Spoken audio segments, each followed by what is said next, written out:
Olá, eu sou a Carol Nogueira e esse é o Item Mais da CNN. 2022 começou com cenas dramáticas, que todos os anos se repetem. Fortes chuvas provocando enchentes, estragos e mortes. A Defesa Civil do Estado de São Paulo confirmou 24 mortes em razão das chuvas que atingiram diversas regiões do estado de São Paulo. Olha, a informação que a gente vai atualizar agora para você chega agora, subiu para 24 o número de mortes causadas pelas chuvas em Minas Gerais. A Defesa Civil da Bahia acaba de atualizar os números do desastre causado pelas fortes chuvas. Subiu para 24 o número de mortos e para mais de 37 mil o de desabrigados. Até agora, 132 cidades já decretaram situação de emergência. Os danos causados pelos temporais pressionam por uma solução que vem do planejamento urbano. Um levantamento do Ministério da Ciência e Tecnologia aponta para uma mudança no regime de chuvas no Brasil ao longo dos últimos 40 anos e uma maior ocorrência de eventos extremos, ligada ao aumento de 30% no número de dias com altas temperaturas. Segundo a ONU, a temperatura média global deve subir 1,5 grau em 20 anos. E ainda segundo esse novo relatório, é incontestável que o homem é o maior causador desse aumento das temperaturas e das mudanças climáticas cada vez mais rápidas no mundo. O relatório divulgado no ano passado pelo painel intergovernamental sobre mudanças climáticas é taxativo ao dizer que parte das mudanças em curso serão irreversíveis pelos próximos séculos. Ou seja, no melhor dos cenários, seremos obrigados a conviver com o maior número de eventos climáticos extremos por gerações. Afinal, como a meteorologia explica esses eventos de chuva forte no país, principalmente agora, no ano de 2022? O que esperar do mês de fevereiro? O que está causando tudo isso? Essas e outras questões trazemos agora para a meteorologista Josélia Pegorim, da Climatempo. Josélia, sempre muito bom te ter aqui no Item Mais, explicando para a gente o que está acontecendo com o tempo, com o clima. Bem-vinda. Oi, Carol. Olá a todos. É um prazer retornar com vocês. Bora lá falar dessa chuvarada, né? Tá dando muito trabalho. Que chuvarada, Josélia. Em São Paulo, uma chuva acima do normal para essa época do ano. Em apenas 72 horas, correto? Choveu assim um volume que ultrapassou o esperado para todo o mês de janeiro. E a gente vem de uma chuvarada em São Paulo, depois de eventos também de chuva forte, por exemplo, na Bahia e em Minas Gerais. É possível estabelecer uma relação entre todos esses fatos? Olha, Carol, a chuvarada da Bahia, a chuva volumosa que caiu em Minas e outras áreas, por exemplo, do Espírito Santo, e depois Goiás, Tocantins e depois São Paulo, estão relacionadas com o mesmo fenômeno meteorológico que nós chamamos de zona de convergência do Atlântico Sul.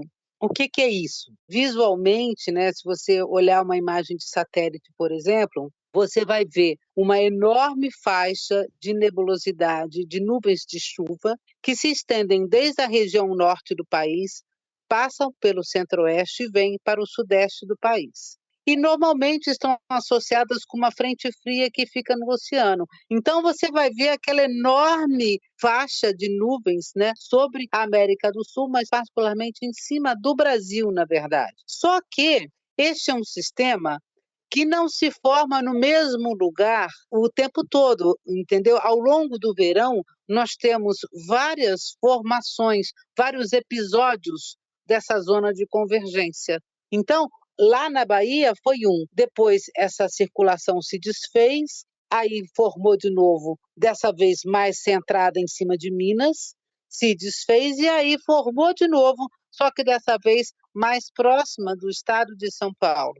A zona de convergência do Atlântico Sul, ou ZACAS, como nós abreviamos, é um fenômeno comum nos nossos verões. Quase todos os verões a gente tem ZACAS, com maior ou menor intensidade. E ela não se forma no mesmo lugar de um ano para outro. Mas os nossos verões é absolutamente comum nós termos a formação deste fenômeno. Falo de outro fenômeno agora, Josélia, o Laninha. Como é que ele se insere nessa explicação que você nos traz? As ACAs são comuns, porém o Laninha intensifica os efeitos delas? Boa pergunta, Carol, porque é o seguinte, de forma geral, Quando a gente tem o Laninha atuando no Oceano Pacífico Equatorial Leste, nós temos uma facilidade para a formação das ACAS. É uma facilidade para organizar essa circulação, né, para combinar essa circulação de ventos sobre a América do Sul que geram umas ACAS. Nos anos de El Niño é mais difícil a formação das ACAS. Então, de fato, qual é a relação? O Laninha, que está acontecendo, né, já desde o ano passado, no Pacífico Equatorial Leste, que é o resfriamento das águas do Oceano Pacífico Equatorial, ele facilita e incentiva a formação das ACAS sobre o Brasil. E ainda estamos no verão, Josélia, época de chuvas fortes e intensas. O que podemos esperar desse mês de fevereiro? Ocorrências semelhantes às de São Paulo, às da Bahia, Minas, Tocantins? Então, Carol, o mês de fevereiro já começou com uma organização de umas ACAS, justamente essa sobre São Paulo, né? Assim, só para complementar, Carol, é o seguinte, as ACAS é um fenômeno muito comum e ela está relacionada, assim, com muitos eventos de chuva extrema que aconteceram no Brasil. E uma, por exemplo, das mais recentes e até, digamos assim, até piores do que essa que a gente está vendo agora, né, não para São Paulo, mas para Minas Gerais, por exemplo, foi o que nós tivemos em 2020. Só para vocês terem uma ideia, assim, choveu acima do normal em janeiro em São Paulo? Sim, fazia tempo que não chovia tanto assim. Segundo o Instituto Nacional de Meteorologia, foram cerca de 390 milímetros de chuva. O janeiro mais chuvoso desde 2017 em São Paulo. Em Belo Horizonte, choveu 500 e poucos milímetros, que é bastante, porque a média para eles é 319, então choveu 500. Só que lá em 2020, Belo Horizonte, em janeiro de 2020, teve 934 milímetros de chuva. Foi quase a chuva de um ano caindo em um mês, umas ACAS. As ACAS também, Carol, é preciso falar, assim, tem essa chuva toda, causa muitos problemas, mas é as ACAS que nos garante a água, a chuva, para você refazer os reservatórios para a geração de energia elétrica e para abastecimento de água para as populações. Quando as ACAS falham, quando a gente não tem umas ACAS boa, né, assim, quando ela realmente não provoca muita chuva, a gente acaba tendo problemas. Então, tem o lado ruim, porque é muita chuva em cima dos centros urbanos, né? Então causam muitos problemas, mas essa chuva de ACAS, ela é fundamental para refazer as reservas de água, né? Agora, o que vem aí em fevereiro? Então, fevereiro já começou com as ACAS caindo em cima de São Paulo. E nós vamos ter ainda, ao longo do mês de fevereiro e mesmo de março, ainda é possível a organização de outros eventos de ACAS. Então, nós poderemos ter outros eventos assim, dessa chuva volumosa, dessa chuva problemática na região sudeste do Brasil? Sim. Eu não consigo te dizer agora, por exemplo, se no final de fevereiro ou em março vai pegar mais São Paulo, mais Minas, mais Rio, não consigo. Mas a região sudeste, em algum pedaço dela, vai estar. E para a Bahia, por exemplo, já há expectativa de que no final do mês de fevereiro a Bahia volte a ser impactada, ou pelo menos o sul da Bahia, com mais chuva. Então, assim, ainda tem mais água para cair nesse mês de fevereiro e ainda tem março aí, que sempre dá também alguns volumes, às vezes, assim, volumes de chuva também bastante elevados, né, pelo país. Pois é, Josélia, o lado ruim dessa chuva, como você destacava, é que ela encontra uma falta de planejamento urbano. O que chama a atenção, Josélia, é porque esses eventos de chuva forte, eles se repetem todos os anos.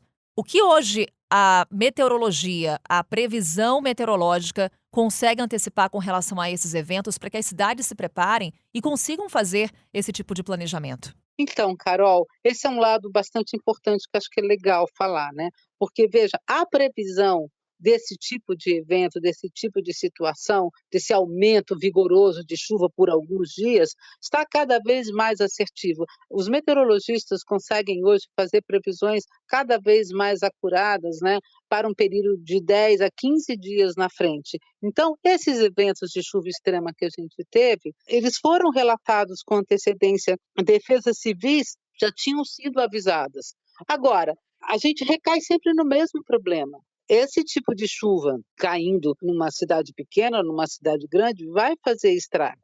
E se você ainda joga por cima dessa história toda, da nossa falta de planejamento, coisas como o aquecimento global, onde a tendência de você ter essas chuvas ou eventos, seja ondas de calor ou chuvas extremas, volumes extremos, né, tende a aumentar.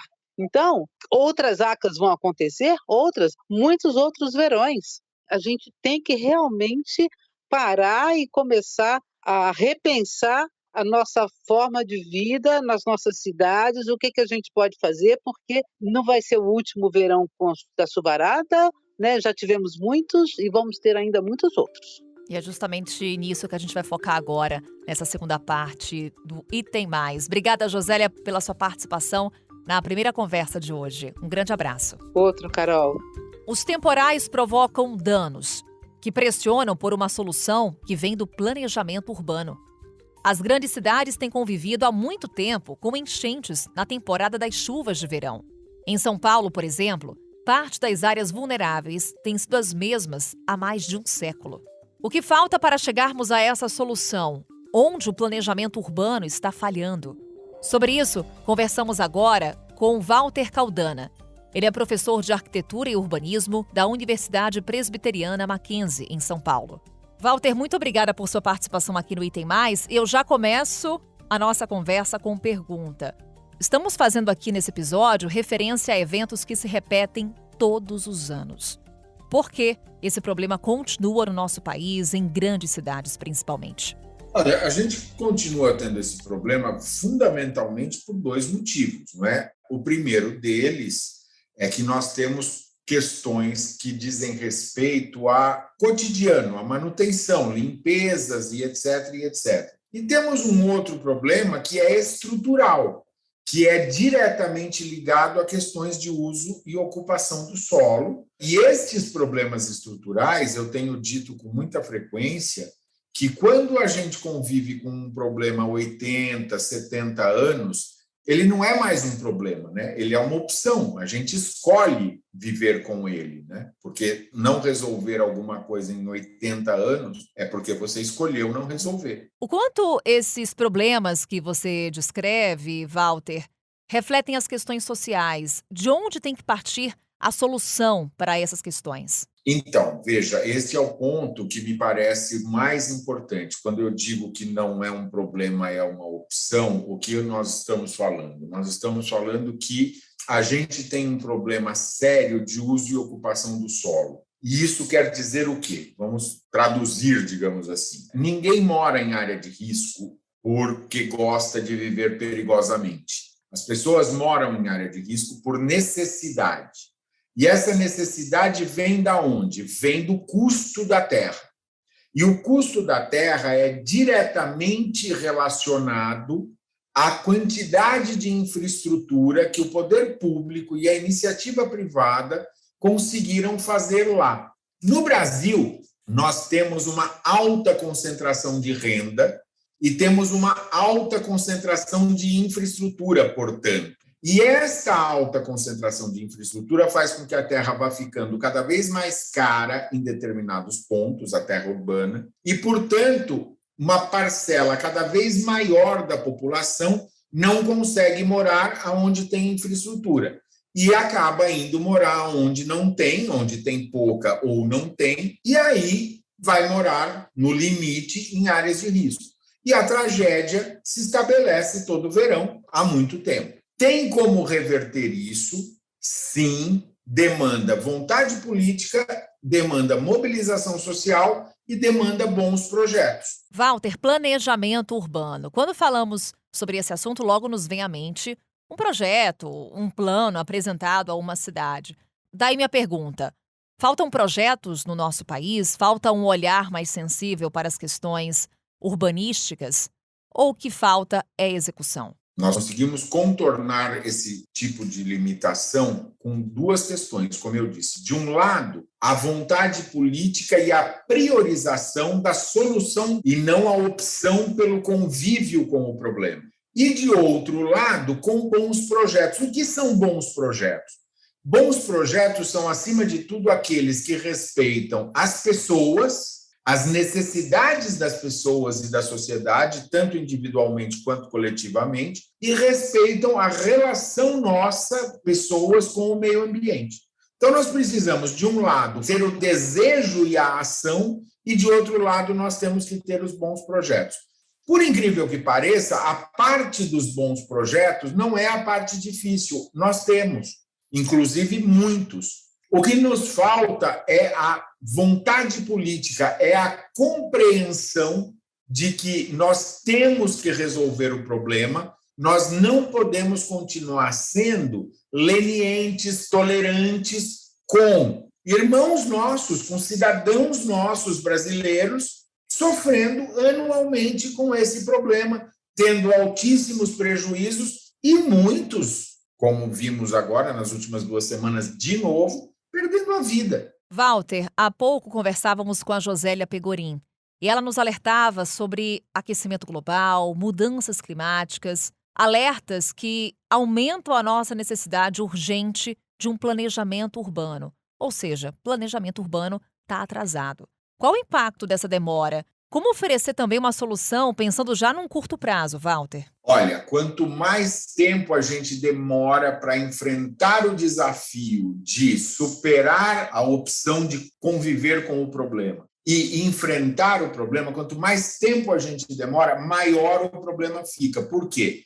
Porque nós hoje temos na questão ambiental um acelerador, um catalisador deste problema.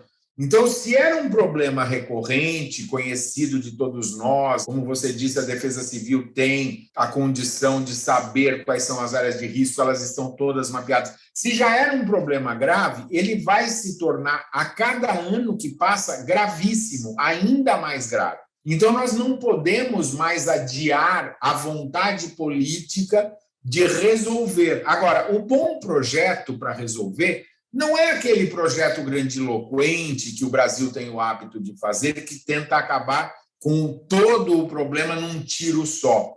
E aí me vem com um projeto que custa bilhões, que nós nunca vamos ter dinheiro para fazer inteiro, que começa e não termina. Nós temos vários assim nas cidades brasileiras. O bom projeto, como eu disse, é aquele que respeita as pessoas individualmente e coletivamente, e a relação delas com o meio ambiente. Ou seja, isso é cada dia mais importante e nós vamos ter que priorizar isso nas nossas ações, tanto na questão da drenagem, quanto na questão da infraestrutura sanitária. Está aí a pandemia que não me deixa mentir. Walter, é isso. Planejamento urbano ultrapassa questões da arquitetura, questões da engenharia. Estamos falando de questões também sociais. Estamos falando de qualidade de vida, né, Walter?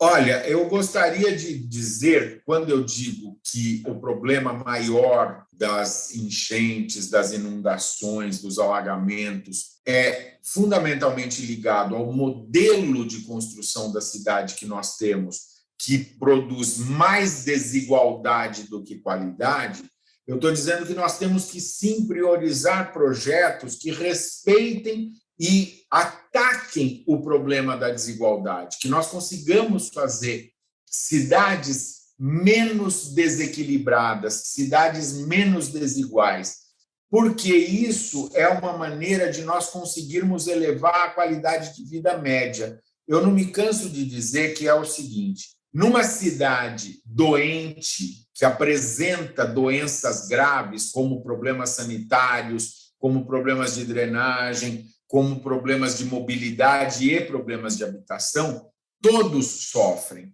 Se a cidade está doente, toda a população está doente junto com a sua própria cidade. E essa ideia de que a cidade não foi planejada é uma ideia muito equivocada. Nós temos que entender que a cidade foi planejada para ser como é. E é por isso que nós temos que reverter o processo e parar de querer conviver com o problema e enfrentar o problema com bons projetos, de um tamanho adequado, na escala do cidadão, em que a gente consiga começar e terminar. Professor, mais uma vez, obrigada por essa conversa. Venha sempre aqui ao Item Mais. Planejamento, palavra-chave desse episódio do Item Mais. A gente volta a se encontrar amanhã. Até lá. Com a minha apresentação, Carol Nogueira, Este podcast foi produzido pela Maremoto para a CNN Brasil. Roteiro e pesquisa, Lucas Scherer. Pauta e produção, Danilo Santana. Edição e sonorização, Ana Mariquito. Coordenação geral, Paula Weinberg e Felipe Gomes. Coordenação de produto, Verônica Schneider. Coordenação editorial, Diego Toledo. Você também pode ouvir o Item Mais no site da CNN Brasil. E aproveite para conhecer os nossos outros programas em áudio. Acesse cnnbrasil.com.br/podcasts.